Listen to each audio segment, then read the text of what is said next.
আমাকে অনেকে লিখছেন যে এই যে মামদানি আপনাদের নিউ ইয়র্কে এসে কোরআন হাতে নিয়ে শপথ নিচ্ছেন, বা উনি খালিদকে, মানে আমাদের উমর খালিদ যে দিল্লিতে জেলে আছেন, তার পক্ষে চিঠি দিচ্ছেন ভারতের দূতাবাসকে। তো এইটা আমি কিছুকে দেখছি, অর্থাৎ সবাই বলতে চাইছেন যে মামদানি তার মুসলিম পরিচিতিটাকে সামনে নিয়ে আসছেন, মামদানি তার বামপন্থী পরিচিতিটাকে সামনে নিয়ে আসছেন না। এটা নিয়ে অবভিয়াসলি আমেরিকান মিডিয়া তো জলগোলা হচ্ছে। তো এইটা ব্যাপারে আমি আমেরিকান পলিটিক্স এতদিন ধরে আছি, আমি আমেরিকার সিটিজেন লাস্ট 14-15 বছর ধরে, যেটুকু আমি বুঝেছি সেটা হচ্ছে যে আমেরিকানরা এইসব সালা এইসব ইসলাম হিন্দু কে এসব বোঝে না, নিয়ে পকেট বোঝে। দেখুন, মামদানি এসছে এই কারণে যে লোকের এখন এই মুহূর্তে মানে গ্রসারিতে, নিউ ইয়র্কে আরও খারাপ, কারণ নিউ ইয়র্কের গ্রসারিগুলো বন্ধ হয়ে গেছে, কারণ ওখানে বেসিক্যালি এত ক্রাইম হচ্ছে যে কেউ গ্রসারি খুলতেও চাইছে না।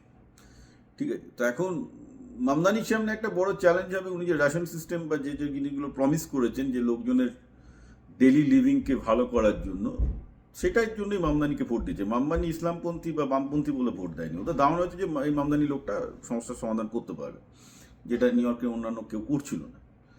আর মামদানি যদি তার সমস্যার সমাধান না করে ইসলাম নিয়ে বেশি ব্যস্ত থাকেন বা বামপন্থা নিয়েও বেশি ব্যস্ত থাকেন, লোকে দুদিনে এই গণতন্ত্র দুদিন তাকে ছুঁড়ে ফেলে দেবে। এটা এটা এটা আমরা দেখেছি পশ্চিমবঙ্গে।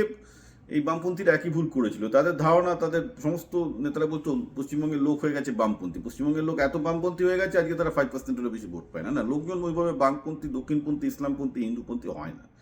লোক হচ্ছে নিজের পেট, পৃথিবীর সব জায়গাতে লোক নিজের পেট, নিজের পকেট আগে বুঝে। ঠিক আছে, সেইখানটায় যদি দেখে যে তাদের কোনো সুরা হচ্ছে না, তাহলে মামদানিকেও ছুঁড়ে ফেলে দেবে, এটা নিয়ে আপনি নিশ্চিত থাকতে পারেন।